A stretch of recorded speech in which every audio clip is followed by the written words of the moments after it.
नमस्ते दोस्तों, स्वागत करती हूँ आपके अपने YouTube channel Aradhana and blogs पे। दोस्तों आज की वीडियो में हम बात करेंगे जो रविवार का व्रत करते हैं यानी कि जो इतवार का व्रत करते हैं वो हमें किस तरह से करना चाहिए, डेट क्या रहेगी उसकी, क्या क्या हमें करना चाहिए उस दिन। अगर मासिक धर्म में है तो हम व्रत को कैसे करें। इतवार का व्रत जो होता है वो एक बार हम उठाते हैं और एक बार हम बैठाते हैं। तो इस बार हमें क्या करना है, उठाना है या फिर बैठाना है। को इसमें बुलाना पड़ेगा या फिर बिना पंडित जी के बुलाए भी इस पूजा को हम कर सकते हैं।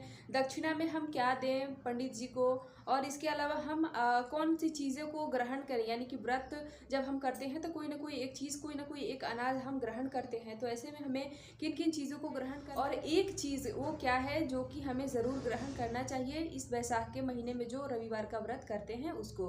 तो चलिए दोस्तों, बिना देरी किए वीडियो को शुरू करते हैं और जान लेते हैं सारी जानकारी को। तो देखिए दोस्तों, सबसे पहले अगर हम बात करें इतवार व्रत की, तो इतवार व्रत जो है वो सुहागिन महिलाएं करती है और जिनके बच्चे हैं खासकर वो करती हैं। इस व्रत में विशेषकर सूर्य भगवान की पूजा होती है और इस दिन महिलाएं व्रत उपवास रखती हैं, फिर एक समय भोजन करती हैं। ठीक है, तो देखिए दोस्तों, इस दिन जो है आपको किस तरह से व्रत रखना चाहिए और कौन कौन लोग इस व्रत को रख सकते हैं। तो देखिए दोस्तों, अधिकतर जो है जो छठ पूजा का व्रत जो महिलाएं करती हैं वो निश्चित तौर पे रविवार का व्रत जरूर करती है। वैशाख के महीने में हमें कब करना है, यानी कि व्रत किस दिन रखना है। तो सबसे पहले हम व्रत की बात करें तो व्रत जो वैशाख के महीने में, वैशाख महीने के शुक्ल पक्ष में जो रविवार आता है उसमें रखा जाता है। वैशाख के महीना तो चल ही रहा है, इसी में हमें जो है रविवार का व्रत करना है। तो सबसे पहले हम देखें कि व्रत हमें किस दिन करना है। तो देखिए दोस्तों, इस वैशाख के महीने में हमें 2 तिथि यानी कि 2 डेट मिल रहा है रविवार का व्रत करने के लिए। वो डेट है 4 मई 2025 और 11 मई 2025। ठीक है, ये दोनों वैशाख के महीने में पड़ रहे हैं और दोनों शुक्ल पक्ष में ही पड़ने वाले हैं। ठीक है, तो इस तरह से हम जो है 4 मई को व्रत रख सकते हैं और 11 मई को व्रत रख सकते हैं रविवार का व्रत। ठीक है, तो किस दिन रखना ज़्यादा उत्तम होगा, ये बात आती है कि अगर 2 दिन है तो 2 दिन में किस दिन रखना ज़्यादा उत्तम होगा। तो देखिए दोस्तों, दोनों दिन आप रख सकते हैं, कोई दिक्कत। अगर आप 4 को रख लेते हैं तो अच्छी बात है, 11 को फिर आपको नहीं रखना पड़ेगा, और अगर 4 को किसी कारण से नहीं रख सकते हैं तो आप 11 को रख सकते हैं। महत्वपूर्ण बात यह है कि इस रविवार को क्या नए लोग उठा सकते हैं या फिर नहीं। तो दोस्तों, इस बार जो है इस व्रत को आप नहीं उठा सकते हैं। कारण ये है कि इसमें एक बार हम उठाते हैं और एक बार हम रविवार के व्रत को बैठाते हैं। तो अभी जो वैशाख का महीना है उसमें हम रविवार के व्रत को बैठाया जाता है, और जो अगहन का महीना होता है उसमें हम उठाते हैं। तो इसमें खरमास या अधिक मास का कोई दिक्कत नहीं है, सिर्फ बात यह है कि इसमें बैठाया जाता है। तो जब हम व्रत को उठाएंगे तभी तो व्रत को बैठाएंगे, ऐसा तो नहीं है कि हम बिना व्रत को उठाए बैठा सकते हैं। तो जो लोग भी अगहन के महीने में रविवार का व्रत उठाए हैं वो बैसाख के महीने में बैठाएंगे, और जो लोग अगहन के महीने में नहीं उठाए हैं वो बैसाख के महीने में नहीं बैठाएंगे। ठीक है, यानी कि रविवार का व्रत नहीं करेंगे। खाए कब करें, ठीक है, क्योंकि रविवार का व्रत करना है तो एक दिन पहले हो जाएगा शनिवार। तो क्या शनिवार के दिन हम बाल धो के स्नान करें या फिर नहीं। तो देखिए दोस्तों, व्रत अगर है तो आपको कर लेना चाहिए। अब हम बात करें व्रत की, क्योंकि रविवार का व्रत बड़ा व्रत होता है, क्योंकि इसकी तुलना जो है वो छठ पूजा से किया जाता है, यानी कि जो लोग छठ की तरह ही इस रविवार के व्रत को माना जाता है। तो अगर आप चाहें तो रविवार का व्रत करने के लिए आप शनिवार के दिन बाल धो के अच्छे से और शुद्ध सात्विक भोजन कर सकती हैं और रविवार के दिन व्रत कर सकती हैं। ठीक है, लेकिन अगर आपका मन नहीं मानता है तो आप भूल के भी रविवार के दिन रविवार का व्रत के दिन आपको बाल नहीं धोना है। ठीक है, व्रत के एक दिन पहले ही आपको बाल धोना है।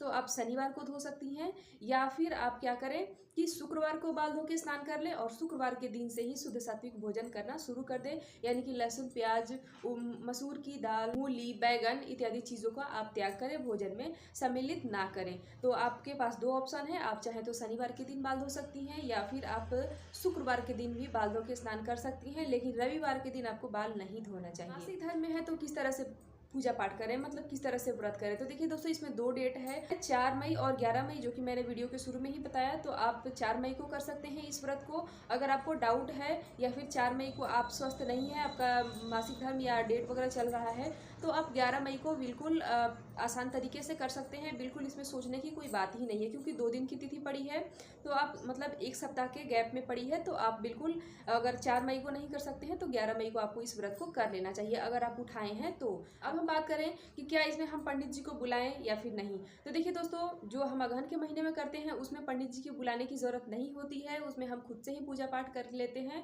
और खुद ही मतलब दान दक्षिणा कर लेते हैं। लेकिन जब हम बैठाने की बारी आती है तो इसमें क्या किया जाता है कि इसमें बिना पंडित जी के बुलाए आप इस व्रत को नहीं बैठा सकते हैं, ठीक है। तो आपको एक दिन पहले ही पंडित जी को कह देना चाहिए, यानी कि सुबह में आप कह सकते हैं रविवार के दिन, या फिर आप 1-2 दिन पहले ही पंडित जी से बात करके रखें कि हमें शनिवार के दिन पूजा पाठ करवाना है, आप हमारे घर पे ज़रूर आएँ।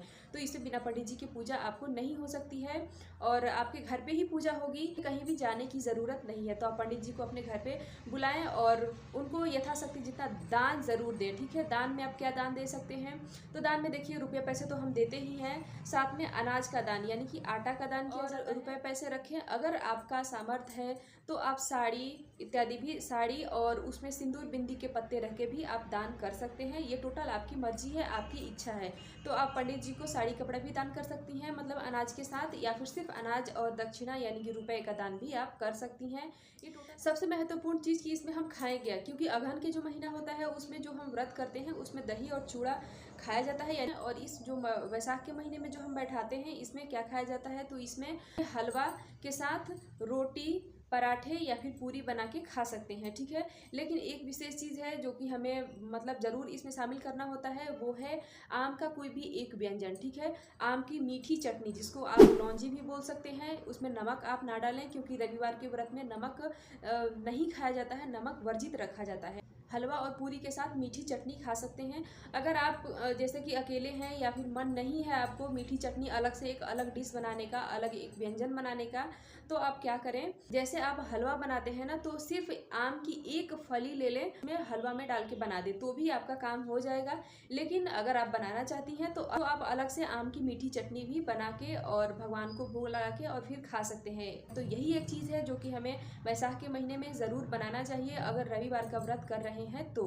इसमें जो पंडित जी आते हैं वो आपको सारी पूजा विधि करा देते हैं, इसमें आपको कुछ भी करने की ज़रूरत नहीं होती है। जो पंडित जी मांगेंगे उसमें आपको वो चीज़ें उनको दे देनी होती है और आपको पूजा में बैठना होता है, ठीक है। तो ये पूजा जो है दोपहर के समय किया जाता है, यानी कि 12 और 1 बजे के बीच किया जाता है। और ये पूजा जो है बीच आंगन में किया जाता है। तो पुराने ज़माने में जो आंगन होते थे तो बीच में आंगन में जो पीढ़ा होता है, पीढ़ा पे ही रख के पूजा पाठ हम पंडित जी मतलब करवाते हैं। और पूजा की जो सामग्री होती है वो आप पंडित जी से लिखवा लें कि क्या क्या होती है। इसमें पान के पत्ते, सिंदूर और सुपारी इत्यादि लगता है। तो आप पंडित जी से एक बार पूछ लें कि क्या क्या लगता है, और उन चीज़ों को एक दिन पहले या फिर 12-1 बजे पूजा होगी तो आप सुबह भी ला के रख सकते हैं और पूजा पाठ करा सकते हैं। पूजा पाठ करने के पहले आपको कुछ भी ग्रहण नहीं करना है, और पूजा पाठ करने के बाद आपको जो भी आपने हलवा और पूरी या फिर पराठे या फिर रोटी जो बनाई है आपको वो ग्रहण करना होता है।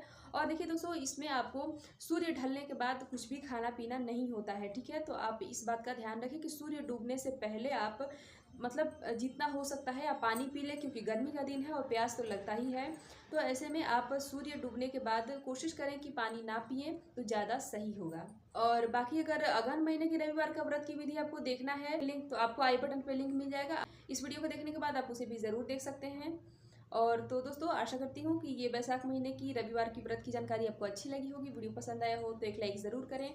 और दोस्तों, मिलती हूँ इसी तरह से एक और नए वीडियो के साथ, तब तक के लिए हर हर महादेव।